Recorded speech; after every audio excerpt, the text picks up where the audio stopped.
अच्छा जी दोस्तों, बिस्मिल्लाहिर्रहमानिर्रहीम। I hope I am audible.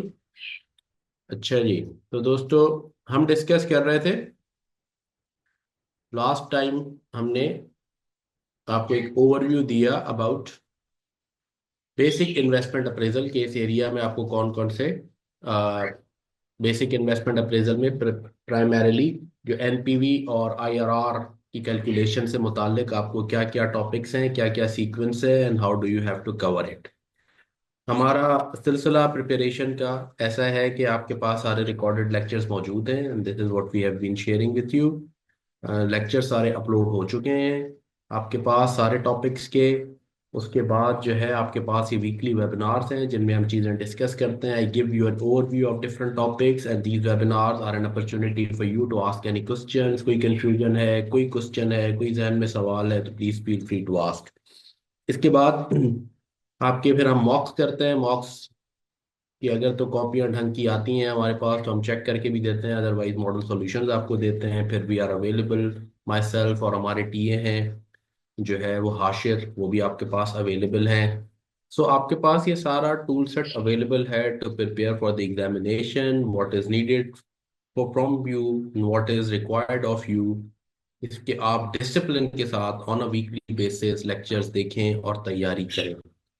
At least हफ्ते में कम से कम, ये हमने पहले भी डिस्कस किया है कि 9 से 10 घंटे, एटलीस्ट 9 से 10 घंटे आप जरूर स्पेंड करें ऑन दिस सब्जेक्ट। यानी इतने लेक्चर्स आप जरूर देखें। You have the lectures available, you can watch them from the comfort of your home at your own pace at your own time scale. तो आप इसे देखें, और ताकि आप जब वेबिनार को अटेंड करें साथ साथ अपनी प्रिपरेशन जब आप करते जाएं, कोई सवालात हैं कन्फ्यूजन से क्लियर होते जाएं। Do not leave everything at the end कि जी हम बाद में देख लेंगे, लेक्चर्स तो अवेलेबल हैं, बाद में तैयारी हो जाएगी, बाद में ज़्यादा टाइम स्पेंड कर देंगे। वो बात कभी नहीं आती। We know this. तो अब अगर हम स्टार्ट करें आज किसी बेसिक इन्वेस्टमेंट अप्रेजल में जब हम आगे बढ़ते हैं।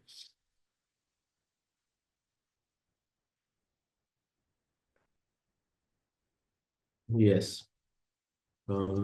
थिकनेस थोड़ी बढ़ा देते हैं। इसी बेसिक इन्वेस्टमेंट अप्रेजल में जब हम आगे बढ़ते हैं, जब आप एनपीवी की एक कैलकुलेशन जो हमने पिछली क्लास में डिस्कस की, और उसके dos and don'ts cash flow determination के जब हम कंप्लीट कर लेते हैं, तो फिर हम नेक्स्ट टॉपिक आगे बढ़ते हैं। उसमें है आपको मिलेगा sensitivity analysis and missing figures. Sensitivity analysis and missing figures, right. इससे पहले हम आपको ये भी एक्सप्लेन करते हैं जो बेसिक फार्मूलाज की यूटिलिटी है। हमारे पास एन्युटी फार्मूला है, ये बेसिक अरिथमेटिक टेक्निक्स पे भी डिस्कशन आपको मिलेगी। एन्युटी फार्मूला, परपेचुटी फार्मूला, और फिर उसके बाद सेंसिटिविटी एनालिसिस की डिस्कशन कि इन फार्मूलाज की सही यूटिलिटी कैसे होनी है। Just give me a minute, 1 minute में मैं आपको दोबारा ज्वाइन। जी, सो इन फार्मूलाज की सही utility, annuity formula, it is unfortunate कि फाइनल में भी आप देखते हैं कि people are unable to use the formulas correctly and appropriately. अब ये फार्मूला जो एन्युटी का है, इसकी एक बेसिक है कि ये फार्मूला अगर, ये हमने डिस्कशन की है, अगर एन्युटी तो एक ऐसी सीरीज है ना which is the repetition of cash flows. अगर एन्युटी ईयर 3 से शुरू हो और टिल इन्फिनिटी चली जाए, लेट सपोज करें, तो ये परपेचुटी है, ठीक है। बट इस परपेचुटी की ये जो फॉर्मूला है, इसकी वैल्यू कहाँ आएगी? ईयर 3 से जब हम डिस्काउंटिंग शुरू करेंगे तो ये 1 पीरियड बिफोर द स्टार्ट, ये दोनों formulas 1 period before the start of the cash flow series हमें प्रेजेंट वैल्यू देते हैं। फिर हमें फर्दर डिस्काउंटिंग करनी पड़ती है, तो इनकी अप्रोप्रिएट यूजेज ये हमने डिस्कस की है। Annuity is a repetition, perpetuity is when there is no end to that annuity. when n is equals to infinity in this formula, then it becomes perpetuity. तो इन बेसिक अरिथमेटिक फॉर्मूलाज की सही utilisation कैसे use करना है, कहाँ use करना है, तो ये बातें हमने की हैं, एक्सप्लिसिटली की हैं, इसीलिए कि हमें अंदाजा है कि जनरली अरिथमेटिक वीक होती है स्टूडेंट्स की, and you lose very easy marks in inappropriate application of these formulas. उसके बाद आते हैं सेंसिटिविटी एनालिसिस। सेंसिटिविटी एनालिसिस के टॉपिक, या टॉपिक आपने पढ़ा हुआ है, इसे हम ब्रेक इवन एनालिसिस के नाम से भी कॉस्टिंग में पढ़ते हैं, या मार्जिन ऑफ एरर एनालिसिस, वहीं से हमने इसकी डिस्कशन शुरू की है। और ये टॉपिक में हम ये पढ़ते हैं कि अच्छा, what percentage change in a particular variable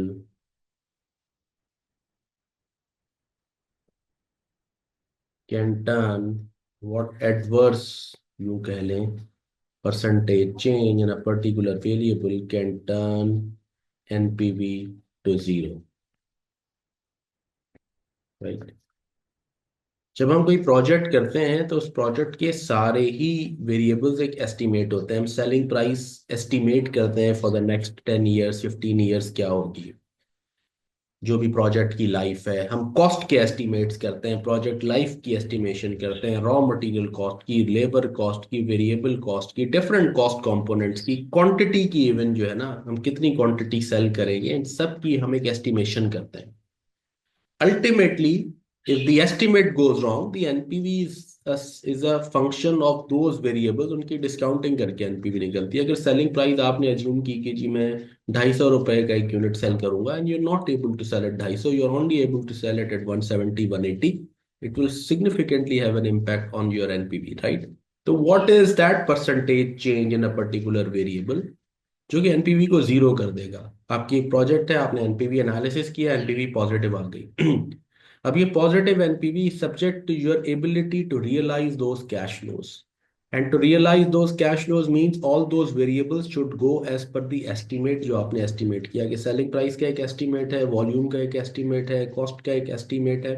वो सारी एस्टिमेट्स एक्चुअली रियलाइज हों, राइट?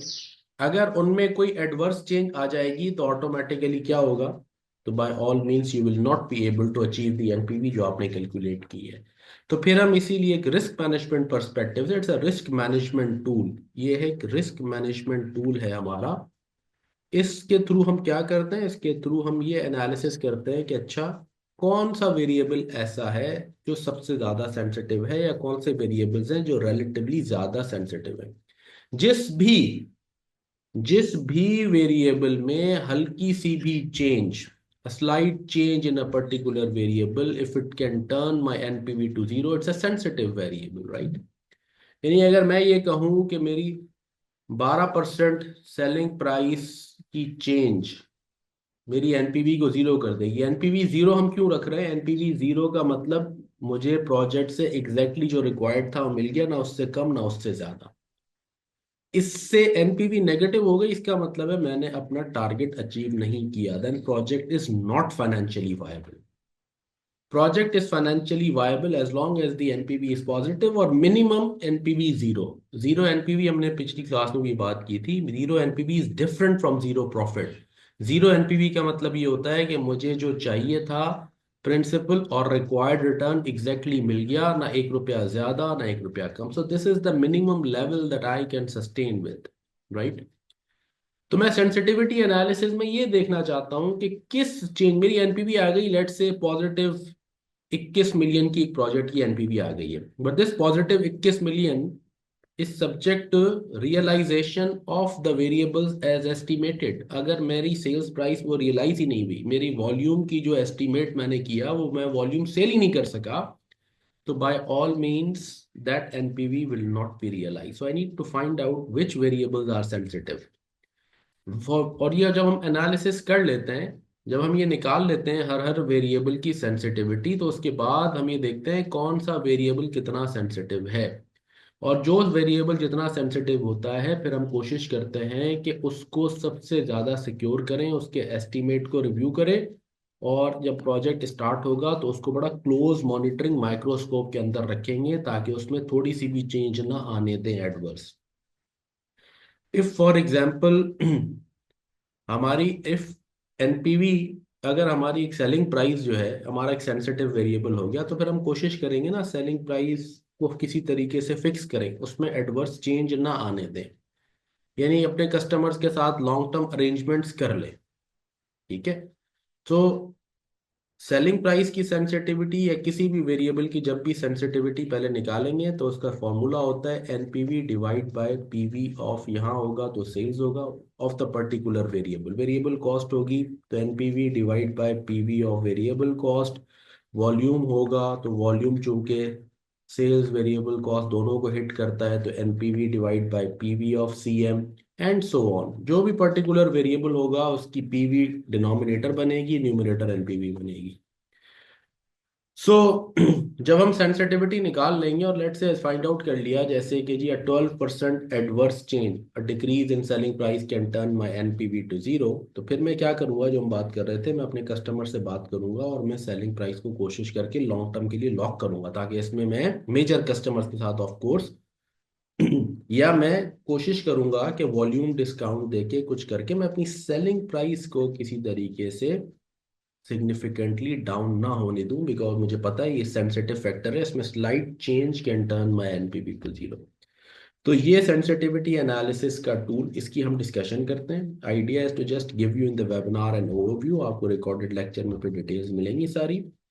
सेंसिटिविटी एनालिसिस हम पहले पढ़ते हैं, उसकी कैलकुलेशन कॉन्सेप्ट पढ़ते हैं, फिर उसकी कैलकुलेशंस पढ़ते हैं, फिर सेंसिटिविटी एनालिसिस विथ टैक्स, यानी अगर क्वेश्चन में टैक्स हो तो क्या होगा, वो डिस्कशन आपको मिलेगी। तो फिर उसमें ये हो जाता है जो भी वेरिएबल है, तो जैसे सेलिंग प्राइस की सेंसिटिविटी आप निकालेंगे तो हम कहेंगे NPV divide by PV of sales net of tax, तो सेल्स से रिलेटेड टैक्स इम्पैक्ट माइनस कर देंगे। सिमिलरली अगर हम फिक्स्ड कॉस्ट की निकालेंगे तो हम कहेंगे NPV divide by PV of fixed cost net of tax. तो ये बात पढ़ते हैं हम इन्वेस्टमेंट की, इनिशियल इन्वेस्टमेंट की सेंसिटिविटी निकालना भी सीखते हैं, ये इम्पोर्टेंट है। इसमें कैसे हम डेप्रिसिएशन की टैक्स सेविंग को अकाउंट फॉर करेंगे, ये वाली बात इम्पोर्टेंट है, ये आपने रिकॉर्डेड लेक्चर्स में ढंग से देखनी है। फिर आप, हमने लाइफ की सेंसिटिविटी, प्रोजेक्ट लाइफ की सेंसिटिविटी निकालने की डिस्कशन की है, और यहीं से लिंक्ड फिर कॉन्सेप्ट है हमारा डिस्काउंटेड पे बैक पीरियड,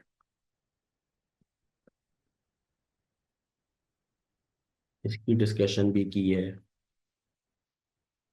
तो लाइफ की सेंसिटिविटी निकालना, प्रोजेक्ट लाइफ भी एक एस्टिमेट है, हमने एस्टिमेट किया है कि प्रोजेक्ट की लाइफ है 8 साल, and the project may not be able to run for 8 years because कोई टेक्नोलॉजिकल चेंज आ गई, आपकी प्रोडक्ट ऑब्सोलीट हो गई, बिकॉज उस मार्केट में डायनामिक्स चेंज हो गए, कंपटीशन डिफरेंट हो गया, and your project would not be able to last for 8 years, whatever the reason let's से।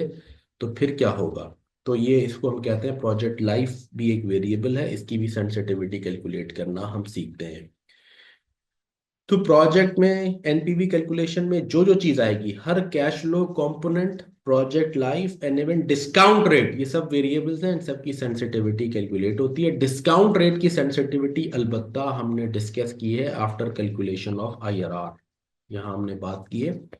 डिस्काउंट रेट भी, रिक्वायर्ड रेट भी हम आज एस्टिमेट कर रहे हैं ना। आज तो मुझे पता है मेरी रिक्वायरमेंट है 18%, 5 साल बाद मेरी रिक्वायरमेंट क्या 18 ही रहेगी, क्या 22 हो जाएगी, या 16 होगी, या 8 होगी।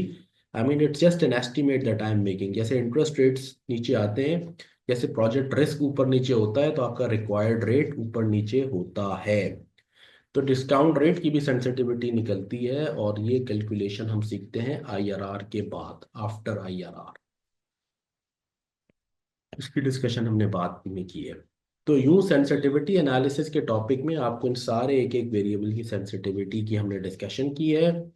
फिर हमने मिसिंग फिगर्स की बात भी की है। यही टेक्निक, यही सेंसिटिविटी एनालिसिस की टेक्निक हमें मिसिंग फिगर्स कैलकुलेशन में भी हेल्प करती है। यानी हमें ये कहा जाए, अच्छा मुझे लेट सपोज करें, जनरली तो हमें सारे वेरिएबल्स गिवन होते हैं ना, हम एनपीवी निकालते हैं जनरली, तो हमें all variables, selling price, volume, what ever data सारा गिवन होता है, और हम कैलकुलेट करते हैं क्या, एनपीवी हमें हमसे निकालवाई जाती है।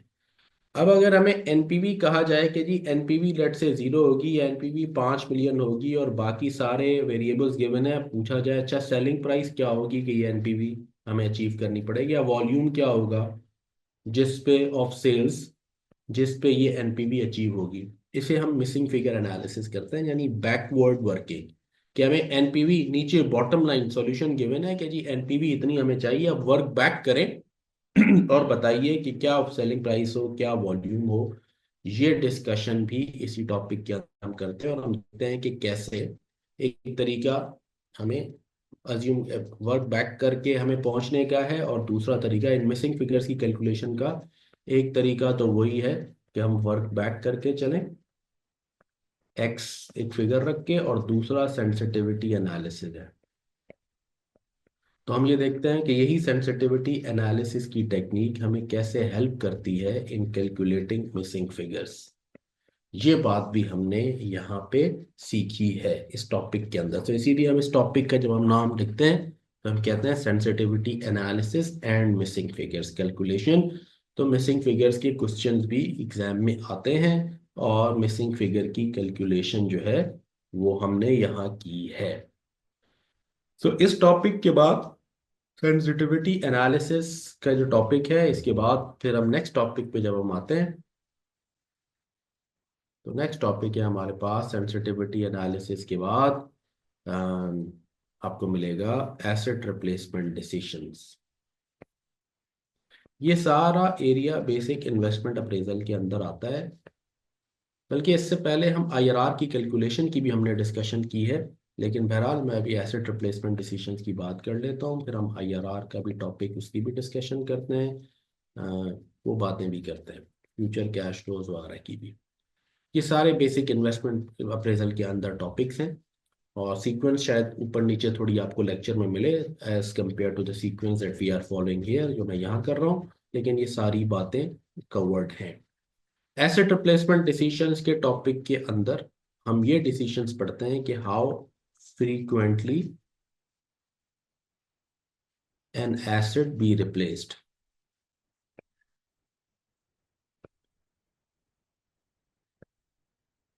There are certain assets for industrial organizations that require frequent replacement।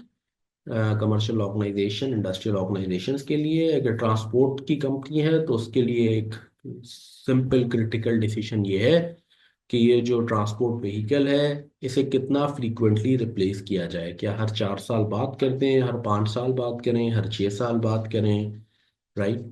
तो कुछ ट्रेड ऑफ्स होते हैं, ठीक है, जो हमें करने पड़ते हैं डिसीजन में। सिमिलरली मैं डिस्कशन करूंगा इंडस्ट्रियल ऑर्गेनाइजेशंस होती हैं, जैसे जहाज है हमारा, तो प्लेन का जो हल होता है जहाज का, जो कि एयरक्राफ्ट की आप बॉडी कह लें, उसकी एक सर्टेन लाइफ होती है, लेकिन उसके अंदर कुछ कंपोनेंट्स होते हैं, जैसे एपीयू होता है, ऑक्सिलरी पावर यूनिट होता है, उसके इंजन्स होते हैं, उसके अंदर और कंपोनेंट्स होते हैं, उनकी लिमिटेड लाइफ होती है। वो एक नंबर ऑफ आवर्स की बेसिस पे या कुछ कितनी इंजन साइकिल्स आप रन करते हैं, कितनी बार इंजन को ऑन ऑफ करते हैं, उसके हिसाब से चलती है। तो उसमें ओईएम जो ओरिजिनल इक्विपमेंट मैन्युफैक्चरर है वो कहता है जी आप 3,000 इंजन साइकिल्स के बाद इंजन रिप्लेस कर लें लेट से। हम कहते हैं हम नहीं करेंगे, हम 3 के बजाय 4,000 तक चलाएंगे। तो अब क्या होगा अगर मैं 4,000 तक चलाऊंगा, नेचुरली मैं 3,000 बाद अगर इंजन रिप्लेस करूंगा तो मेरी कैपिटल कॉस्ट ज़्यादा होगी। वो इंजन बड़ा महंगा कंपोनेंट होता है, ओईएम तो चाहता है कि आप जल्दी ये रिप्लेस करें ताकि वो प्रोप्राइटरी इंजन उसी जहाज में उसी का एक इंजन लग सकता है, तो उसकी तो आफ्टर सेल होगी। लेकिन आपके लिए प्रॉब्लम ये है कि वो सिग्निफिकेंट कैपिटल कॉस्ट है हर 3,000 साइकिल्स के बाद अगर आप करें। अच्छा, अगर आप नहीं करते और आप 4,000 या 5,000 तक ले जाते हैं तो क्या होगा? तो होता ये है कि फिर उस इंजन की रीसेल वैल्यू खत्म हो जाती है, बिल्कुल, ठीक है, इंजन खत्म हो जाएगा। दूसरा ये होगा कि उस इंजन की मेंटेनेंस कॉस्ट बढ़ जाएगी, ठीक है, और आपकी ऑपरेटिंग कॉस्ट बढ़ जाती है, ठीक है। तो अब आपको ये ट्रेड ऑफ, जैसे गाड़ी के लिए शायद ये समझना आसान है, गाड़ी जितनी पुरानी होती है उसकी मेंटेनेंस एंड ऑपरेटिंग कॉस्ट बढ़ जाती है, ठीक है, और उसकी रीसेल वैल्यू कम हो जाती है। तो अगर आप गाड़ी हर 5 साल या 3 साल के बजाय हर 8 साल बाद रिप्लेस करेंगे तो आप एक तरफ तो सेव करेंगे capital cost, that you are not buying a new vehicle after every 3 years or after every 5 years, rather you are doing it after 8 years। लेकिन दूसरी तरफ आपको जो डिस्पोजल वैल्यू मिलनी थी 5 साल बाद, वो 8 साल बाद नहीं मिलेगी। और जो मेंटेनेंस एंड ऑपरेटिंग कॉस्ट आप सब्सिक्वेंट ईयर्स में करेंगे, कभी बैटरी का मसला तो कभी फलां का मसला तो कभी टायर्स का इशू, तो वो आपकी ऑपरेटिंग कॉस्ट बढ़ जाएगी और maintenance cost. So what is the right trade off? if there are no safety considerations, if there is no other consideration and purely on the basis of financial merit, अगर economic merit आप बात करें, तो आप कहेंगे जी मैं सारे cost components को देख लूं,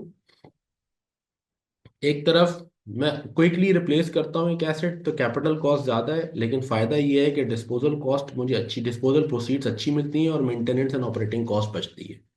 ऑन दी अदर हैंड, अगर मैं कैपिटल कॉस्ट के डिसीजन को डेफर करता हूँ और फ्री एसेट फ्रीक्वेंटली की बजाय लेस फ्रीक्वेंटली यानी देर से रिप्लेस करता हूँ, तो ऑटोमेटिकली कैपिटल कॉस्ट की तो सेविंग है, लेकिन ऑपरेटिंग कॉस्ट और मेंटेनेंस कॉस्ट की इंक्रीज है और डिस्पोजल प्रोसीड्स का नुकसान है।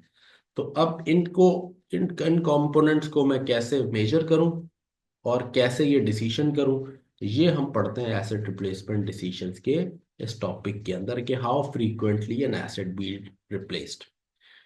अब फिर हम क्या करते हैं, हम अपनी पोटेंशियल साइकिल्स देखते हैं कि हमारी रिप्लेसमेंट साइकिल पॉसिबल क्या हो सकती है। एवरी 4 ईयर्स हो सकती है, every 5 year, every 6 years, every 2 years, every 3 years, every 4 years, whatever 2 3 possible option are, उनको हम कंपेयर करते हैं और उनकी लाइफ साइकिल कॉस्ट का एनालिसिस करके देखते हैं कहाँ हमारी कॉस्ट मिनिमम होती है। Right, where is the PV of cost is minimum.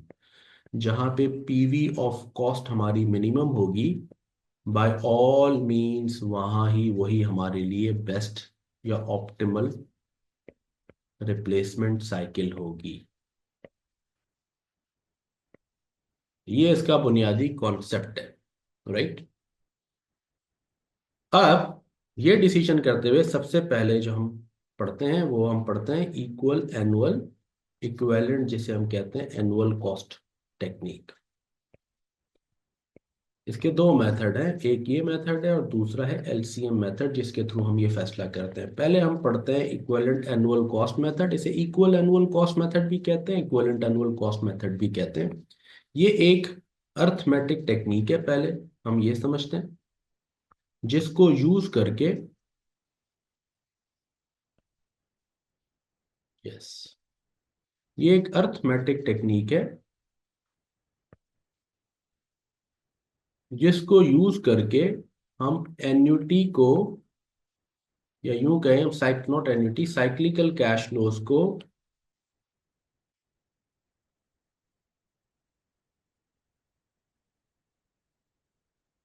जिसके थ्रू हम साइक्लिकल कैश फ्लोज को एन्युटी में कन्वर्ट करना सीखते हैं। Cyclical cash flows are cash flows that follow a certain pattern, that repeat themselves in a particular pattern. Those are cyclical cash flows. वो cash flows जो अपने आप को साइकिल की फॉर्म में यानी एक रिपीटेड पैटर्न में अपने आप को चलाएं और रिपीट होते रहें, वो साइक्लिकल कैश फ्लोज हैं। तो हम इस अर्थमेटिक टेक्निक, ये एक equivalent annual cash flow technique एक अर्थमेटिक टेक्निक है जिसे हम यूज करते हैं इन अवर एसेट रिप्लेसमेंट डिसीजन। तो हम पहले ये पढ़ते हैं कि ये टेक्निक है क्या। ये टेक्निक ये है, लेट से वन, अब अगर कुछ कैश फ्लोज है हमारे पास, लेट सपोज करें उसका पैटर्न ये है कि 75 का कैश फ्लो यहाँ है, 95 यहाँ है, 110 यहाँ है, फिर ये 75 अपने आप को रिपीट करे, फिर 95, फिर 110, यानी ये कैश फ्लो अपने आप को एक पैटर्न में रिपीट कर रहे हैं, ये साइक्लिकल कैश फ्लोज कहलाएंगे। राइट, जब एसेट्स की रिप्लेसमेंट की हम बात करते हैं तो नेचुरली एसेट अपनी एक लाइफ साइकिल पूरी करेगा, फिर उसके दोबारा से कैश आउटफ्लो होगा, आप एसेट परचेज करेंगे, फिर उसकी ऑपरेटिंग मेंटेनेंस कॉस्ट, फिर उसका disposal proceeds. So asset replacement decision में for every cycle we see that cash flows are in the form of a cyclical cash flow. Right, तो फिर ये टेक्निक हम यूज करके, टेक्निक क्या करती है, ये साइक्लिकल कैश फ्लो को एन्युटी में, यानी बजाय ये कैश फ्लो होने के वो एक क्या आर आर आर एक कांस्टेंट कैश फ्लो हो हर साल, जो वही मुझे पीवी दे जो ये कैश फ्लोज देते हैं। ये टेक्निक इन साइक्लिकल कैश फ्लोज को एन्युटी में आर आर में कन्वर्ट करना सिखाती है। Objective here is not to to learn the technique here in these webinar, बल्कि मैं विंडो ओपन कर रहा हूँ कि रिकॉर्डेड लेक्चर में आपको क्या मिलेगा जो आप लेक्चर देखने जाएंगे। सो इक्विवेलेंट एनुअल कॉस्ट मेथड हमने एक्सप्लेन किया है रिकॉर्डेड लेक्चर में। तो आपको सबसे पहले तो हमने इस टेक्निक को एक्सप्लेन किया है कि what is this technique about. This technique is about converting cyclical cash flows into equal annual cash flows which is यानी एन्युटी। जब हम ये पढ़ लेते हैं तो फिर हम क्या करते हैं, फॉर एवरी साइकिल हम फर्स्ट साइकिल के कैश फ्लोज बना के फिर उससे हम आर कैलकुलेट करते हैं और फिर हम उसकी पीवी निकालते हैं, PV of cash flows calculate करते हैं हर साइकिल की। हम्म। जब हम PV of cash flows calculate करते हैं हर साइकिल की तो फिर हमारे लिए साइकिल को डिफरेंट साइकिल्स को कंपेयर करना आसान हो जाता है। फॉर एवरी साइकिल का मतलब ये है every possible option, every possible replacement option. Replacement every 2 years उसके लिए भी ये करेंगे, रिप्लेसमेंट एवरी 3 इयर्स है, एवरी 4 इयर्स है, वट एवर इट इज। तो हम ये पढ़ना शुरू करते हैं, डिफरेंट ऑप्शंस हैं हमारे पास, रिप्लेसमेंट ऑप्शंस। तो हम हर ऑप्शन की इक्विवेलेंट एनुअल कॉस्ट निकाल के अगर हमें हर एक का ये पता चल जाए कि ये हमारे पास ऑप्शन है, replace every 3 years, every 4 years, every 5 years, every let's say 6 year, ये चार ऑप्शन है। तो अगर मैंने हर एक की आर कैलकुलेट कर ली, इक्वल एनुअल कैश फ्लो, तो अब मेरे लिए आसान हो गया ना कंपेयर करना, वरना इसके तो 3 साल के कैश फ्लोज हैं, एवरी 3 इयर्स आगे बढ़ रहे हैं, every 4 years, every 5 years. How do I compare? So equivalent annual cash flow method मुझे क्या करता है, मुझे साइक्लिकल कैश फ्लोज को इक्वल एनुअल कैश फ्लोज में कन्वर्ट करना सिखाता है। और अगर मैं आर आ गई तो मैं आर के थ्रू परपेचुटी का फॉर्मूला लगा के P is equal to R divide by I, मैं इन सब की पीवी टिल इन्फिनिटी भी कैलकुलेट कर सकता हूँ ना। कोई मुश्किल थोड़ी है फिर। तो या मैं आर के थ्रू कंपेयर कर लूँ या मैं पीवी टिल इन्फिनिटी इनकी कैलकुलेट कर लूँ इसी फॉर्मूले के थ्रू, और मैं कंपेयर कर लूँ तो मुझे पता चल जाएगा कि जी किस मेथड से मेरी कॉस्ट मिनिमाइज हो रही है। जहां भी कॉस्ट मिनिमाइज हो जाएगी वो मेरे लिए ऑप्टिमल रिप्लेसमेंट साइकिल है। यूं कहिए जहां R is the annual cost, जहां आर मिनिमाइज हो जाए या ये PV of the cost till infinity minimise हो जाए, that's the best replacement cycle. तो ये हम सीखते हैं इस एसेट रिप्लेसमेंट डिसीजंस के टॉपिक के अंदर कि how frequently an asset be replace. पहले तो हम एक ओवरव्यू पढ़ते हैं कि ये डिसीजन हमें कब करने पड़ते हैं। जैसे मैंने बताया, for any industrial or commercial organization, if there are assets that require frequent replacement, we need to identify financially which is the optimal replacement cycle, where the cost is minimum। ठीक है। तो फिर उसके लिए दो तरीके हैं इस मेथड तक पहुंचने के लिए, एक है इक्विवेलेंट एनुअल कॉस्ट मेथड, दूसरा है LCM method. Equivalent annual cost method में हम अरिथमेटिक टेक्निक यूज करते हैं, इक्विवेलेंट एनुअल कॉस्ट टेक्निक, जिसके थ्रू हम साइक्लिकल कैश फ्लोज को एन्युटी में यानी इक्वल एनुअल कैश फ्लोज में कन्वर्ट करना सीखते हैं। उस टेक्निक को हम अप्लाई करके ये डिसीजंस करते हैं। फिर दूसरा मेथड है हमारे पास जिसे हम कहते हैं LCM method, lowest common multiple. जमाने कदीम में बचपन में हमने ये पढ़ा होगा, lowest common multiple method.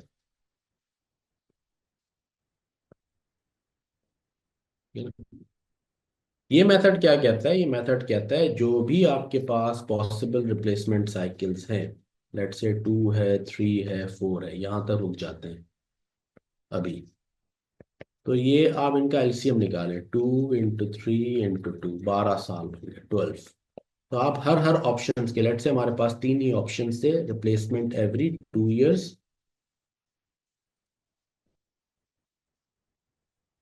2 years, 3 years या 4 इयर्स, इनको कंपेयर करना है। तो ये मेथड कहता है जो भी रिप्लेसमेंट ऑप्शंस आपके पास हैं उन तीनों या चारों जो भी ऑप्शंस उनका आप एलसीएम निकालें, और जो एलसीएम आ गया हर एक के 12 12 साल के कैश फ्लोज बनाएं। 12 क्या मतलब, क्यों 12?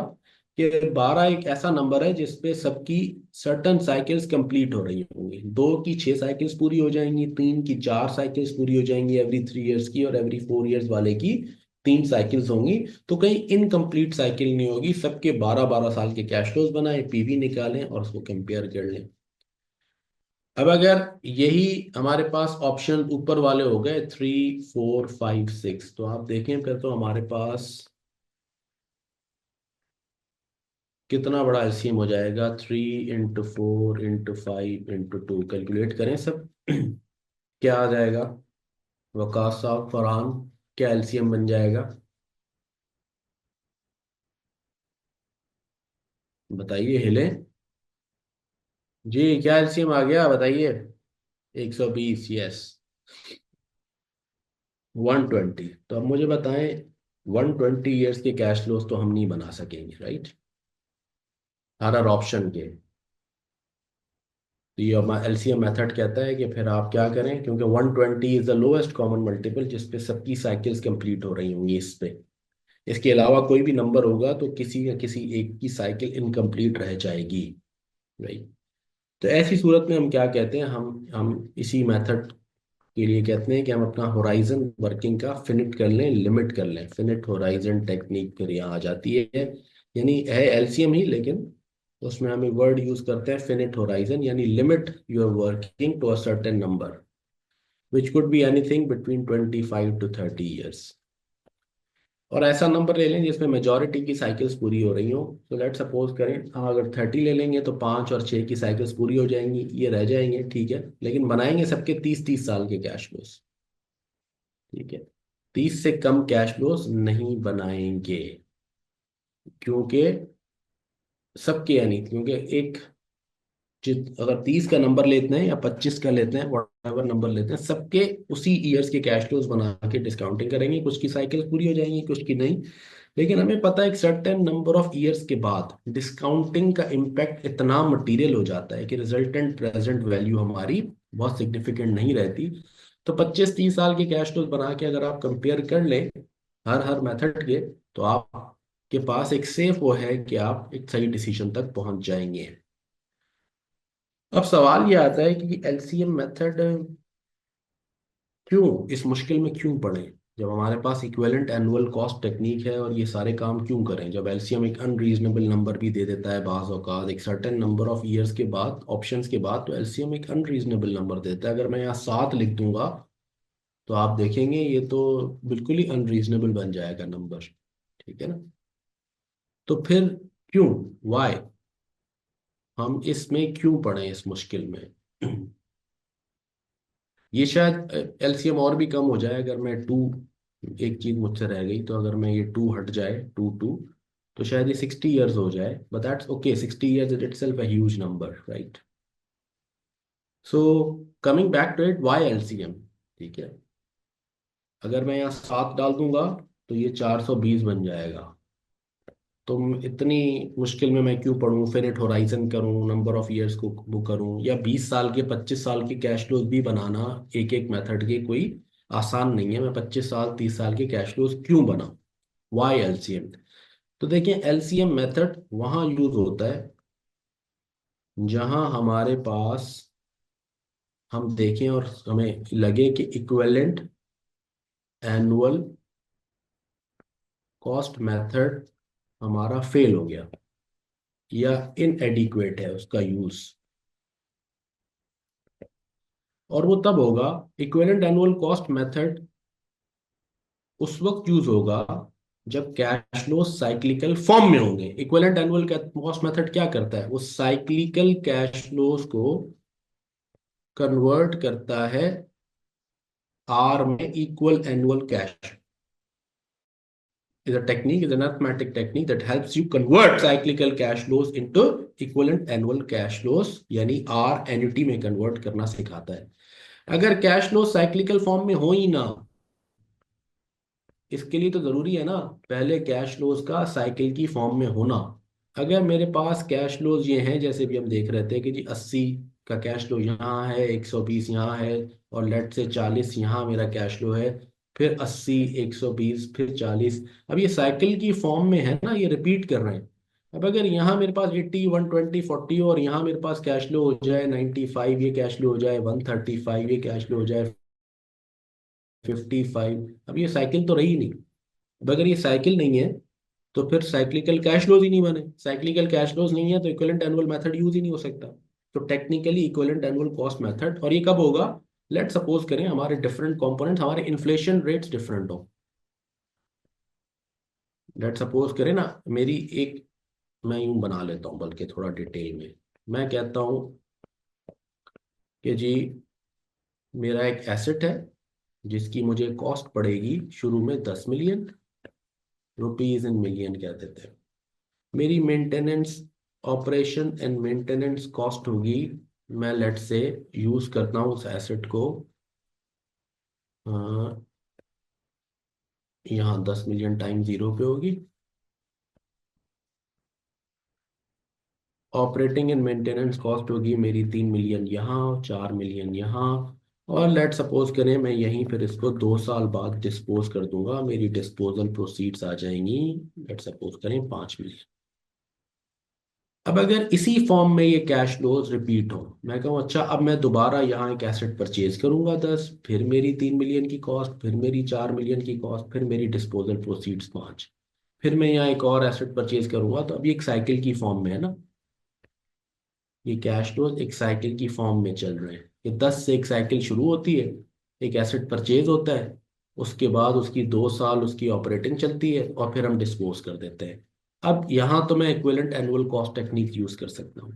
लेकिन अगर मैंने कहा कि मेरी कॉस्ट है 10, और यहाँ जब मैं एसेट परचेज करने जाऊंगा दोबारा, तो मेरी कॉस्ट 10 नहीं रहेगी, अब मेरी कॉस्ट बढ़ जाएगी, 11 बन जाएगी। अब मेरी मेंटेनेंस कॉस्ट 3 नहीं रहेगी, ये 3.5 बन जाएगी, ये 4.8 बन जाएगी, ये डिस्पोजल मेरी 6 बन जाएगी।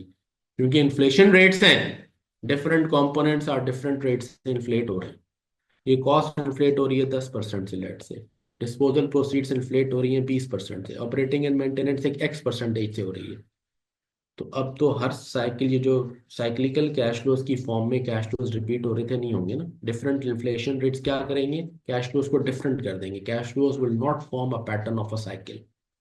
ऐसी सूरत में equivalent annual cost techniques use करना मुनासिब नहीं रहेगा। अब हमारे पास क्या ऑप्शन रहेगा? सिर्फ हमारे पास ऑप्शन रहेगा कि हम एलसीएम मेथड यूज करें।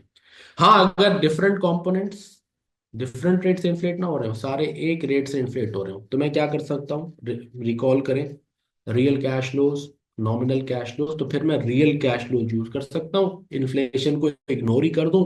और रियल कैश फ्लोज किस फॉर्म में होंगे? साइकिल की फॉर्म में होंगे, क्योंकि मैंने इन्फ्लेशन को इग्नोर कर दिया। ठीक है, और मैं रियल रेट को as a discount rate use करूं, और मैं आराम से ये काम कर सकता हूँ, जिसे मैं कह सकता हूँ इक्विवेलेंट एनुअल मेथड। यानी मैं कैश फ्लोज को साइकिल की फॉर्म में ही रखूं, रियल कैश फ्लोज रखूं, और रियल रेट से डिस्काउंटिंग करूं, और साइक्लिकल कैश फ्लोज की पीवी निकालूं, equivalent annual cash flow method use करूं।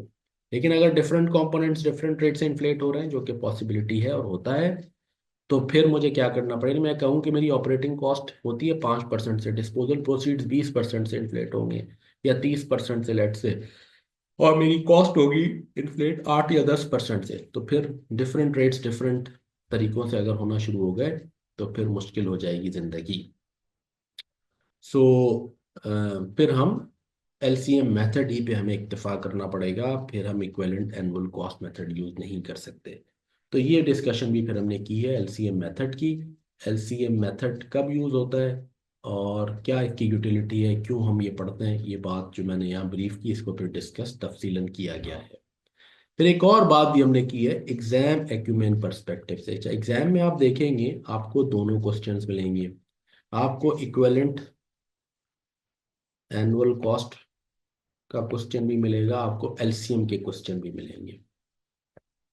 फिर आपको एक आध पास पेपर में एक ऐसा क्वेश्चन भी मिलेंगे। एलसीएम मेथड में यह है कि 2 साल, 3 साल, इवन 4 साल तक का ऑप्शन है ना, 12 साल तक के कैश फ्लोज, डिपेंड करता है क्वेश्चन में। 2 से 3 साल तक है तो बड़े आराम से बन सकता है। ठीक है ना भाई, 6 इयर्स की वर्किंग करनी पड़ेगी ना, 2 into 3 का एलसीएम बनेगा। दो ऑप्शन हैं, replacement every 2 years, every 3 years, तो कोई इशू नहीं है। लेकिन एक क्वेश्चन आपके पास ऐसा भी आया हुआ है जिसमें उन्होंने रिप्लेसमेंट एवरी 2 इयर्स या 3 इयर्स और 4 इयर्स रखा है, 2 नहीं 3 और 4 इयर्स, तो 3 into 4 ये तो एलसीएम बन जाता है 12 साल। अच्छा, क्वेश्चन इन्फ्लेशन रेट्स डिफरेंट है।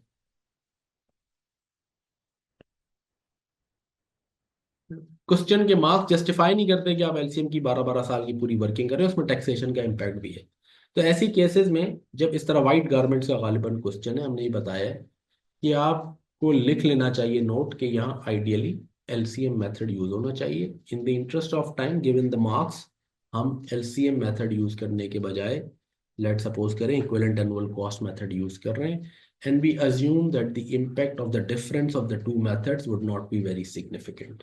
ये बात करके आप यूज कर सकते हैं इक्विवेलेंट एनुअल। लेकिन टेक्निकली स्ट्रिक्टली स्पीकिंग ऐसी सिचुएशन में जहाँ इन्फ्लेशन रेट्स डिफरेंट है, you can not use equivalent annual cost method. हमने उस ये क्वेश्चन भी करवाया है, इसके सॉल्यूशन दोनों तरीकों से आपको करके दिया है, और आप देखेंगे कि एलसीएम मेथड में वर्किंग काफ़ी डिटेल्ड है, and given the number of marks and the time required for the LCM calculation, the LCM calculation is not justified based on the marks. ये अब आपका एग्जाम एक्यूमेन है। ये एग्जाम एक्यूमेन को use करते हुए आप जो है क्या करें, आप ये इतना जुमला लिख के और आप आगे बढ़ सकते हैं, ये अलाउड है। असल में ये एसीसीए की जो बेसिक पेपर है उसमें उन्होंने शुरू में तो ये अलाउ किया हुआ है कि भले इन्फ्लेशन डिफरेंट भी है तो आप भले इक्विवेलेंट एनुअल मेथड से यूज कर लें। मेरा ख्याल है वहाँ से शायद ये पिक किया गया है। लेकिन आप इतना नोट ज़रूर लिखें, अपनी नॉलेज ज़रूर वहाँ डिपिक्ट करें कि जी यहाँ strictly speaking technically equivalent annual cash flow method use नहीं होना चाहिए, क्योंकि cash flows do not form the pattern of a cycle because of difference in inflation rates. इतनी नॉलेज ज़रूर एग्जिबिट करें, ये नोट ज़रूर एग्जाम को लिखें। और अगर आप एलसीएम मेथड यूज़ कर सकते हैं, अब तो स्प्रेडशीट है और आप समझते हैं कि यू आर फास्ट इनफ, तो that's the ideal thing to do. लेकिन ऐसी सिचुएशन में एग्जामिनर अलाउ कर देता है कि ठीक है आपने इतनी बात लिख दी और आप इक्विवेलेंट एनुअल, आप कोई एक टेक्निक की नॉलेज आपने अपनी एग्जिबिट कर दी, तो दैट्स गुड इनफ। तो ये है, this is about asset replacement decisions. इसके बाद आप वो भी है हमारे पास next capital rationing. Capital rationing का टॉपिक भी इम्पोर्टेंट टॉपिक है जिसको हम डिस्कस करते हैं, लेकिन मेरा ख्याल है उसको हम रखते हैं अगले हफ्ते के लिए। कैपिटल राशनिंग, और उसके बाद फिर फ्यूचर कैश फ्लोज हैं, और उसके बाद फिर जनाब आपका आईआरआर कैलकुलेशन, एमआईआरआर, ये चीज़ें हैं। लेकिन ये हम रखते हैं इंशाल्लाह नेक्स्ट वीक के लिए। आज के इस हफ्ते के लिए ये दो टॉपिक्स इनफ हैं। अगर आप sensitivity analysis, asset replacement decisions, इनकी पूरी लेक्चर्स भी देख लें, इनकी वर्किंग्स भी देखें, और इस टॉपिक के पास पेपर्स के हमने क्वेश्चन भी करवाए हैं वो भी करें, प्रैक्टिस क्वेश्चंस करें, तो should be good enough for this week. तो यहाँ तक किसी का कोई भी सवाल है, कोई कंफ्यूजन है, any question, any confusion, please feel free to ask.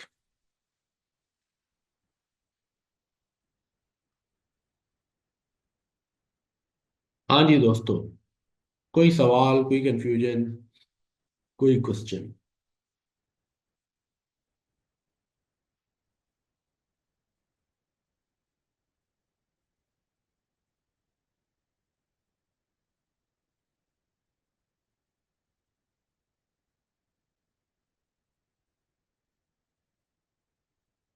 जी तारिक साहब। जी फरहान। दोस्तों, हमें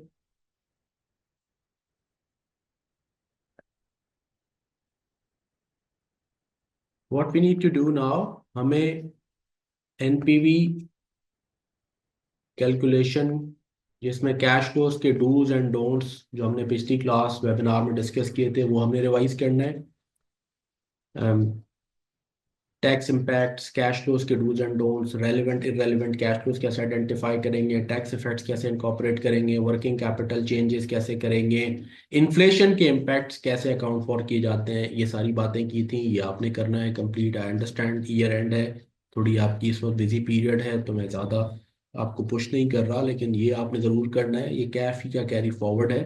प्लस ये जो दो टॉपिक है हमने sensitivity analysis and missing figures and capital राश अपना एसेट रिप्लेसमेंट डिसीजंस की डिस्कशन की, ये इसमें कैश फ्लोज के सारे डूज एंड डोंट्स हैं। ये हमने लास्ट वेबिनार में पूरी डिस्कशन की थी, और sensitivity analysis and missing figures और एसेट रिप्लेसमेंट डिसीजंस,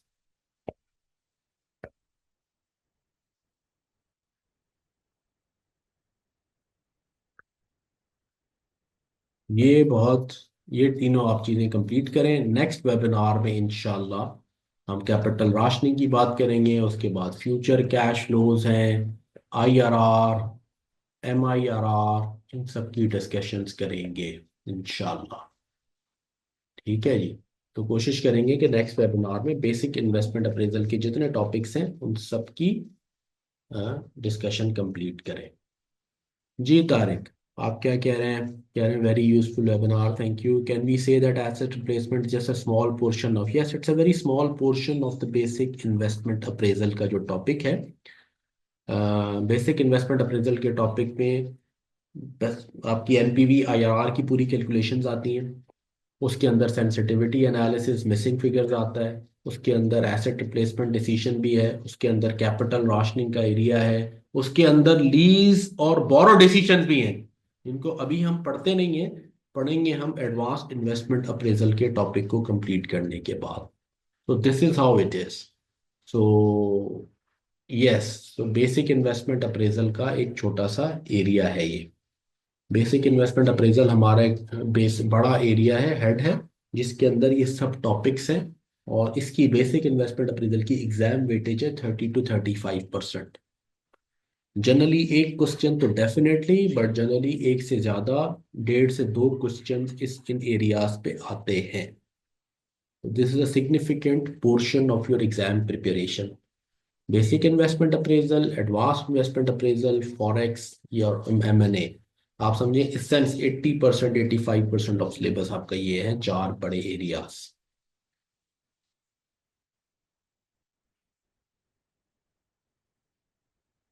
NPV के क्वेश्चंस अगर आप करें जी, आप क्या कहना चाह रहे हैं? Talking the sense that if you do NPV question, yes NPV questions में आप ये कहना चाह रहे हैं कि एसेट रिप्लेसमेंट डिसीजंस के क्वेश्चंस, हाँ it is easy to handle. Generally अगर आप यूं कहें कि इक्विवेलेंट एनुअल कॉस्ट टेक्निक अगर आपको समझ में आ गई है, तो फिर तो ये क्वेश्चंस बहुत ही आसान है। और LCM मेथड में भी कैश फ्लोज ही प्लॉट करने हैं और डिस्काउंटिंग करनी है, तो बिल्कुल सही बात है। अगर आपने बेसिक इन्वेस्टमेंट अप्रेजल में NPV कैलकुलेशंस के कॉम्प्लेक्स क्वेश्चंस किए हुए हैं, तो ये क्वेश्चन हैंडल करना बहुत आसान है। It's just that you need to have an understanding of what the decision is और what equivalent annual cost method is. उसमें फर्स्ट साइकिल को डिस्काउंटिंग वाला प्रोसेस वही है, कैश फ्लो वैसे ही बनेगा। It's just that you need to have the sense of the topic, basic concept clarity. बाकी NPV क्वेश्चन से काफ़ी आसान क्वेश्चंस होते हैं ये। That's right. It's a very easy area, में कोई शक नहीं है। और इसीलिए हम एक दो दो क्लासेस में हम आप देखेंगे, रिकॉर्डेड लेक्चर में चूंकि वो लेक्चर्स का टाइम छोटा होता है, आपको 3 4 5 मिले, लेकिन जनरली हम 2 क्लासेस में इस टॉपिक को 3 3 घंटे, 5 से 6 घंटे में कंप्लीट करते हैं, small area.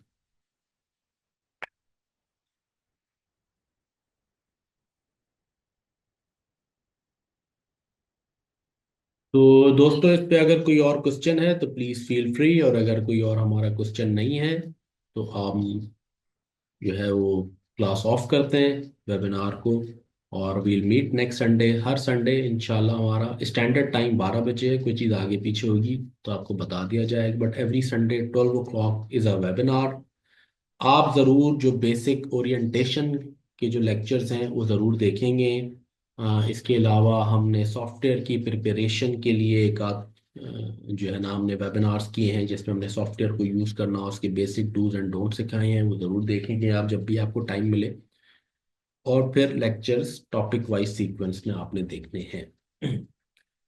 So with this, if there are no further questions or comments, we can conclude, और we will meet inshallah next Sunday। ठीक है जी।